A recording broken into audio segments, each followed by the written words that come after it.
El conflicto israelí-palestino es, sin duda, uno de los más complejos del mundo.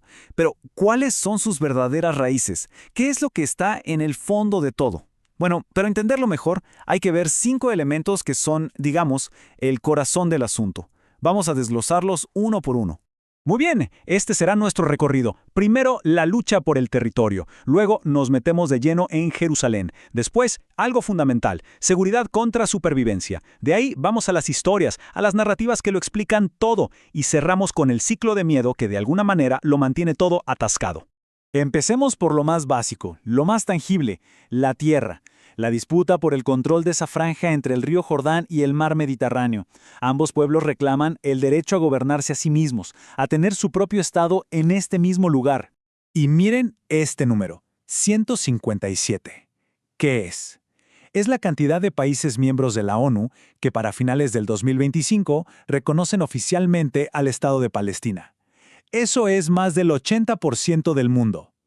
Pero, y aquí viene lo interesante, a pesar de este reconocimiento tan amplio, su soberanía real en el día a día, bueno, esa es otra historia, una mucho más limitada. Y esto de dos estados para dos pueblos no es nada nuevo, ¿eh? Nació hace décadas, allá por 1948, con el Plan de la ONU. La clave de todo lo que vino después está en la respuesta a ese plan. Los líderes judíos aceptaron, pero los líderes árabes lo rechazaron. Y bueno, esa decisión fue la chispa que encendió la Primera Guerra y que básicamente moldeó el conflicto como lo conocemos hoy. Ahora pasemos al segundo punto, que es, un tema enorme: Jerusalén. Esto va mucho más allá de una capital. Para millones de personas es literalmente un lugar sagrado, un epicentro de tensión política y religiosa como ningún otro en el planeta. Entonces, ¿por qué tanto en juego en una sola ciudad? La respuesta es simple y a la vez súper compleja, porque tiene un significado espiritual profundo, inmenso, para 3 de las religiones más grandes del mundo. Es un punto de encuentro, pero también de choque, para la fe y la identidad de miles de millones de personas. Aquí está el meollo del asunto. Los dos la reclaman como su capital, sí, pero la verdadera fricción, el punto más caliente, está en Jerusalén Este. ¿Por qué? Porque ahí los lugares más sagrados para el judaísmo y para el islam están uno encima del otro. Literalmente ocupan el mismo espacio físico. Así que imagínense lo delicado que es el control sobre esos sitios. Y todo esto nos lleva a la parte más humana, al día a día de la gente. Porque más allá de la política, de la historia, de la religión, la vida está marcada por dos impulsos que chocan. Para unos es la búsqueda constante de seguridad. Para otros es simplemente la lucha por la supervivencia. Y aquí es donde las dos realidades chocan de frente.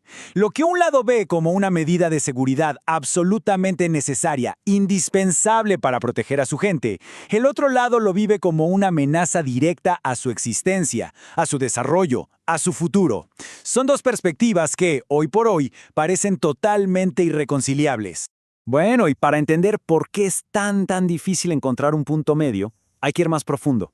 Hay que ver las historias que cada pueblo se cuenta a sí mismo. No son solo cuentos, ¿eh? Son narrativas poderosísimas, religiosas, históricas, que forman la identidad de cada uno y justifican sus reclamos. Y claro, en el fondo hay dos relatos totalmente opuestos. Para los judíos es la historia de un regreso, el regreso a su hogar ancestral después de milenios de persecución. Para los palestinos es la Nakba, la catástrofe, la historia de cómo fueron desplazados de su tierra. Es la misma historia, el mismo lugar, pero contada desde dos ángulos que llevan a conclusiones completamente distintas. Y para poner estas narrativas religiosas en perspectiva, es bueno ver los números a nivel global. El cristianismo y el islam tienen miles de millones de fieles. El judaísmo, que es central en esta historia, es una fe mucho más pequeña en comparación. Y este dato, créanme, añade otra capa de complejidad a la psicología de todo el conflicto. Y aquí llegamos a una de las raíces teológicas más profundas: el relato del sacrificio de Abraham. Para el judaísmo, el hijo era Isaac. Para muchos musulmanes, era Ismael. ¿Por qué importa tanto? Porque esta diferencia sobre un solo evento es la base del reclamo sagrado que cada grupo tiene sobre exactamente los mismos lugares santos en Jerusalén. Ok, entonces, si juntamos todo lo que hemos visto, la tierra, Jerusalén, la seguridad, las narrativas, llegamos a esto, al estado actual de las cosas. Un ciclo paralizante de miedo, algo que los analistas llaman la trampa de supervivencia. A ver, desde el punto de vista israelí, el miedo es muy concreto. Piensan que ceder territorio, permitir un Estado palestino soberano, es un riesgo existencial.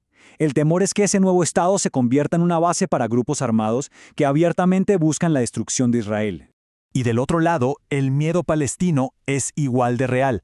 Para ellos, seguir como están, sin un Estado, bajo ocupación, se siente como una muerte lenta, una condena a perder poco a poco sus tierras, sus derechos, a ser borrados del mapa.